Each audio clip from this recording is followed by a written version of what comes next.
Day number 22, C2 detection, command and Carol. We have the two videos from two creators. Task number 1, introduction. The TBFC is very wary since the last series of attacks by the underlings of King malware. They are on full alert for anything happening, but they are getting restless. It is too quiet. Sir Elfo of the TBFC takes the initiatives and proposes to hunt for command and control traffic using the meticulously collected network traffic. The majority of the TBFC elves object. We don't have the time to go through so much network traffic. Sir Elfo chuckles. Don't fret, for I have a powerful tool to assist us. I present to you Rita, Real Intelligence Threat Analytics. We just need to convert our PCAP file to Zik log and Rita will do the rest. Anyone can do it. Just follow today's task. Learning objectives. Convert a PCAP to Zik log. Use Rita to analyze Zik logs and then analyze the output of Rita. Connecting to the machine.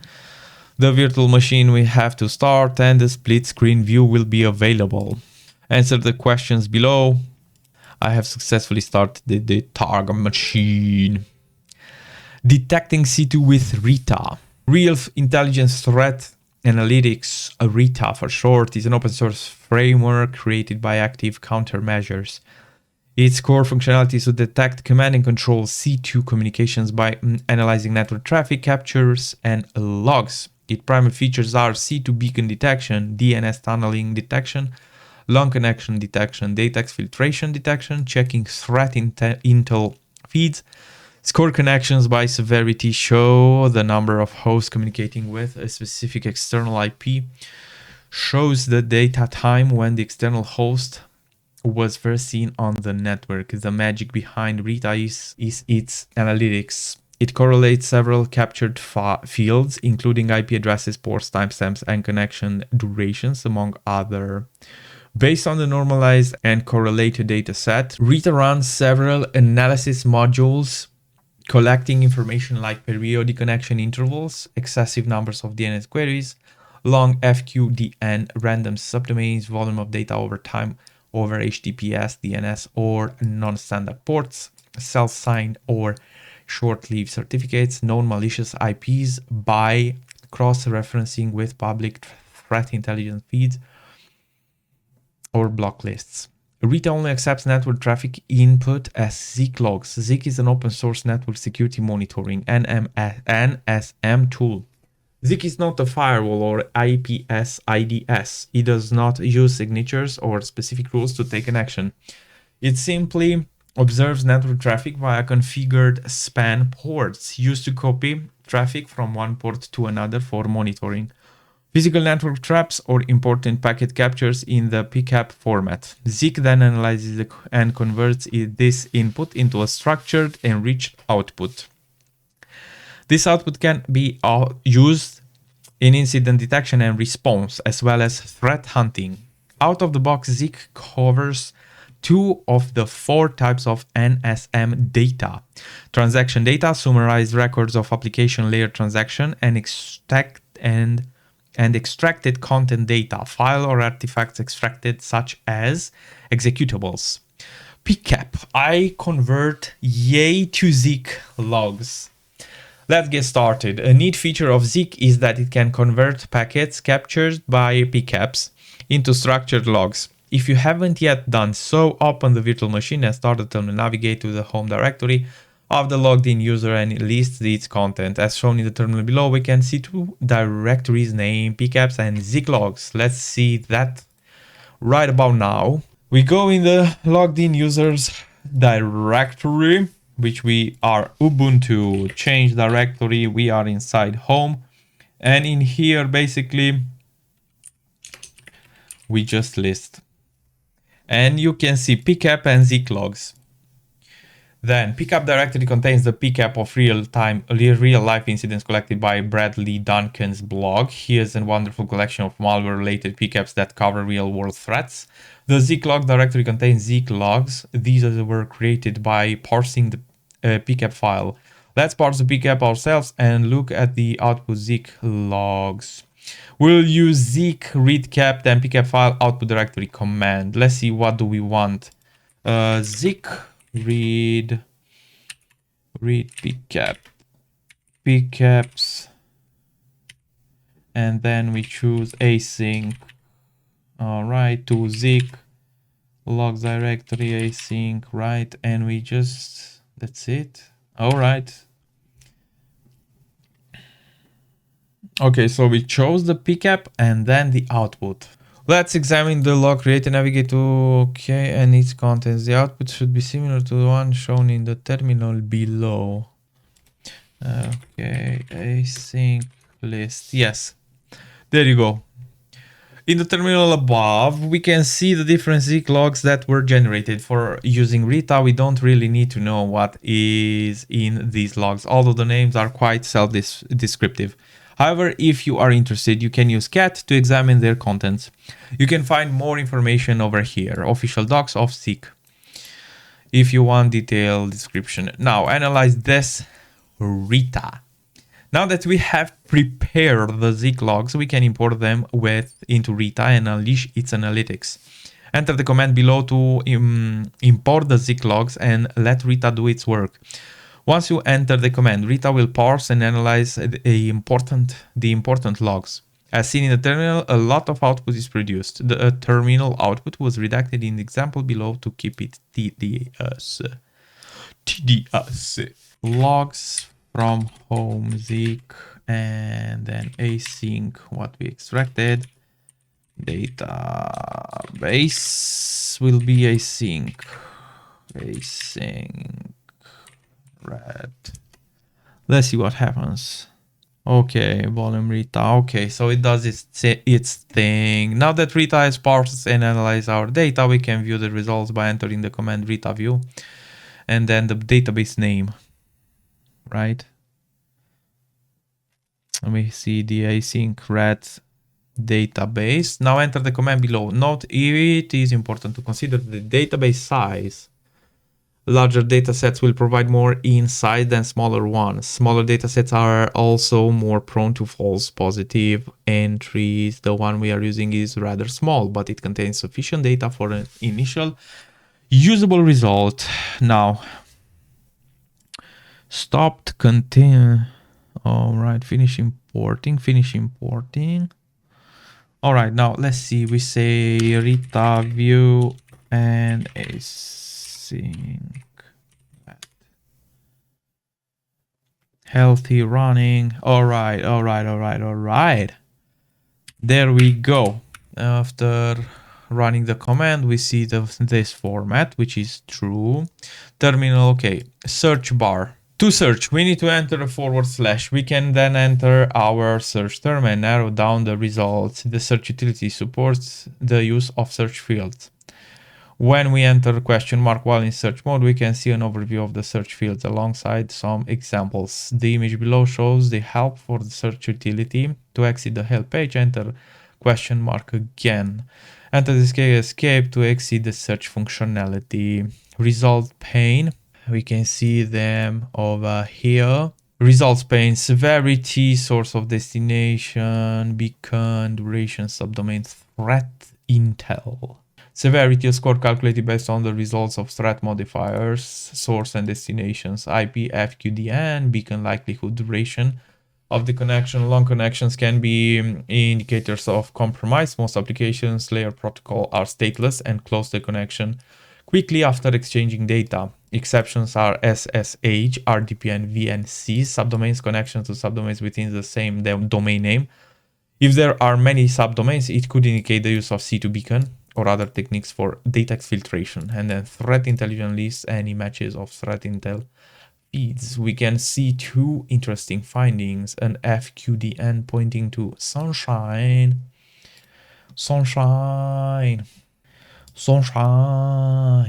and the IP. Move the keyboard arrows to select the entry. You should then see the details of the detail panes. Apart from the source destination, have two information categories. Threat modifiers and connections information. Let's have a closer look at these categories. Threat modifiers. These are criteria to determine the severity and likelihood of potential threat. The following modifiers are available. Right. Threat modifiers, connection information, source and destination.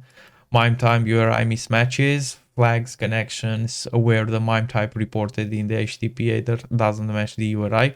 This can indicate an attacker is trying to trick the browser or a security tool. Rare signatures points to unusual patterns that attackers might overlook, such as the unique user agent string that is not seen in any other connection on the network. Relevance analysis analyzes the number of internal hosts communicating with a specific external host. A low percentage of internal hosts communicating with an external one can be suspicious. First scene checks the data, the date an external host was first observed on the network. A new host on the network is more likely to be a potential threat. Missing host headers identifiers HTTP connections that are missing the host header, which is often an oversight by attacker or a sign of misconfigured systems. Large amount of ongoing data flags connections that send a very large amount of data out from the network. No direct connections, flags connections that have any additional connections, which can be a sign of a more complex or hidden command and control communication. Connection information. Here we can find connections, metadata, and basic connections info like. Connection count shows the number of connections initiated between the source and destination. A very high number can be an indicator of C2 beacon activity. Total bytes sent displays the total amount of bytes sent from source to destination. If this is a very large number, it could be an indicator of data exfiltration. Port number, protocol service. If the port number is non-standard, it warrants further investigation. The lack of SSL in the service info could also be an indicator that warrants further investigation. What is this? Now that we have covered the look and feel of Rita, let's focus on the result displayed by Rita. Most of the time the results are displayed warrant some attention. Even if the entry does not have a high severity score, it can still be indicator of compromise. We are using a smaller data sets and this has some downsides. For example, the first scene. Threat modifier is relatively low due to the small time frame packet being captured. This can affect the severity score. In any case, we can still examine the entries and their details and make our own analysis. Let's examine the first entry. The first thing we notice is the long FQDN. A quick search on VirusTotal indicates that this URL is flagged as malicious. Now that was easy. Go ahead and check the destination IP of the second entry as well. We are likely to have found known indicators of compromise immediately.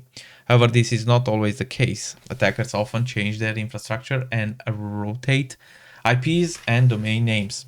Therefore, we should look a bit further when we don't have a hit with known IOCs. Let's analyze the entries a bit more. When we look at the details pane, we can see some more information. Rita included a rare signature threat modifier. This inclusion indicates that the combination of certain parameters, for example, SSL certificate details related to this connection, is uncommon compared to the rest of the analyzed HTTPS traffic. Malware of C2 or C2 connections often create unique TLS handshakes patterns that differ from those of browsers and legitimate clients, making them stand out even though the payload is encrypted. There is not much more we can say about the first entry, so let's have a look at the second entry. The IP is malicious according to VirusTotal. The connection duration is quite long. The port mentioned are non-standard ports. This information warrants further investigation. You can pivot on the information you have obtained and dig into Zik log and pcap files. This is out of scope for this walkthrough, but feel free to dig into it and find out information. Just be cautious, as some of the pcaps may contain malicious files, domains, and IPs that are still in use. Each will do his part. Now that everyone has gone through the manual, let's hunt those mal rabbits down. We have put a lot of effort into capturing network traffic. Please analyze we have the file and answer the questions below. Note, Use the learn steps to process the pcap and analyze it with Rita. Inside here, make a directory. I'll say it fun. And then we'll use this one.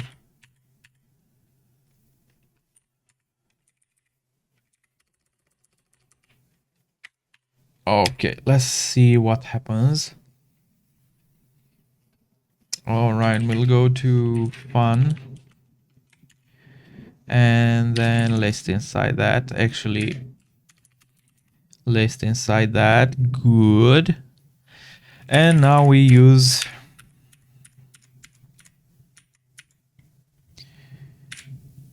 this one, but instead of async, we say fun. Database will be, the database name will be fun. Let's see. And now we use the command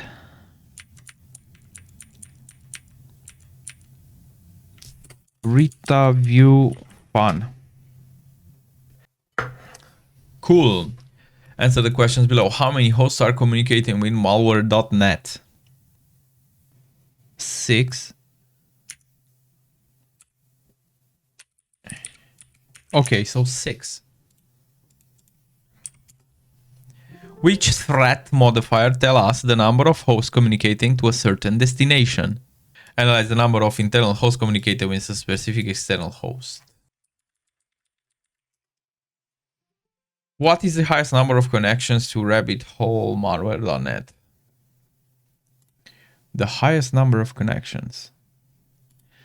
31 we have with the first one. 40. So it's 40. Is this one 40? Which search filter would you use to search for all entries that communicate to rabbitmalware.net with a beacon score greater than 70% and sorted by connection duration descending? Okay, so now that we have that, you can see also here the query example. All entries that communicate to destination will be rabbit hole malware.net beacon greater than 70%, and then we have sort duration descending. This should be it. Which port did the host 10 or 13? Port 80. TCP, HTTP. So he used port 80.